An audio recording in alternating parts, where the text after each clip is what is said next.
திருபுவனத்தில் போலீசாரின் விசாரணையில் உயிரிழந்த அஜித்குமாருக்கு அரசு நிவாரணமாக கொடுத்த 3 சென்ட் இடம் 5 கிலோமீட்டர் தொலைவில் கருவேலம் காட்டிற்குள் கொடுக்கப்பட்டுள்ள நிலையில் மாவட்ட வருவாய் அலுவலர் ஆய்வு செய்து வருகிறார். இதுகுறித்த கூடுதல் தகவல்களை செய்தியாளர் இளையராஜா வழங்கிட நாம் கேட்கலாம்.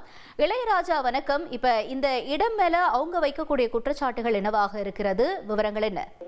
கண்டிப்பாக மடப்புற பத்திரகாளி அம்மன் கோயில தற்காலிக ஊழியராக வேலை பார்த்த அஜித்குமார் தனிப்படை காவல்துறை நகைத்திருப்புக்காக அழைப்பு செய்யப்பட்டு அந்த விசாரணை அடித்துக் கொல்லப்பட்ட சம்பவம் தமிழகம் முழுவதும் இந்த பரபரப்பை ஏற்படுத்தது.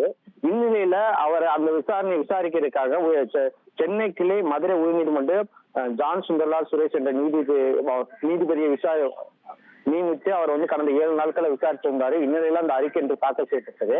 அந்த அறிக்கையின் முடிவுல அந்த வழக்கறிஞர்கள் சில கேள்விகளை கேட்டாங்க. அதாவது அஜித் தரப்பு வழக்கறிஞர்கள் செய்தியாளர் சந்திப்புல சில கேள்விகளை கேட்டாங்க. அந்த கேள்வி என்ன சொன்னாங்கன்னா, அரசு தரப்புல பாத்தீங்கன்னா அஜித்குமார் குடும்பத்திற்கு கொடுக்கப்பட்ட இடம், அதாவது 3 சென்ட் இடம் கொடுத்திருக்காங்க. அது மாதிரி ஆவின் வேலை கொடுத்திருக்காங்க. இந்த 3 சென்ட் இடம் எங்க இருக்குன்னு பாத்தீங்கன்னா அஜித்குமார் வீட்டுல இருந்து இங்க சுமார் ஒரு 5 கிலோமீட்டர்ல நீங்க காட்சிகள்ல பார்க்கலாம். அது ஏதோ ஒரு அமேசான் காட்டுக்குள்ள போற மாதிரி சுத்தி கருவேலங்காடு, ரோடு கூட இல்ல, எரும மாடு மீது அந்த இடத்துல மக்கள் நடமாட்டமே இல்ல. அந்த இடத்துல தற்போதைய மதிப்பு பாத்தீங்கன்னா ஒரு 2000 ரூபாய் கூட போகாது.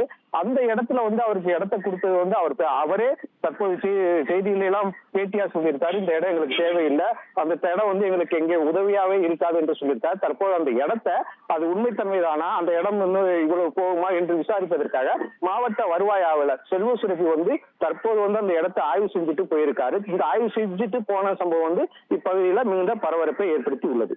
ட்ரெண்ட ஃப்ரெண்ட் ஆக்கிக்கோங்க. தந்தி டிவியின் சப்ஸ்கிரைபர்ஸ் அண்ட் ஃபாலோவர்ஸ் குடும்பத்துல நீங்களும் இணையுங்க.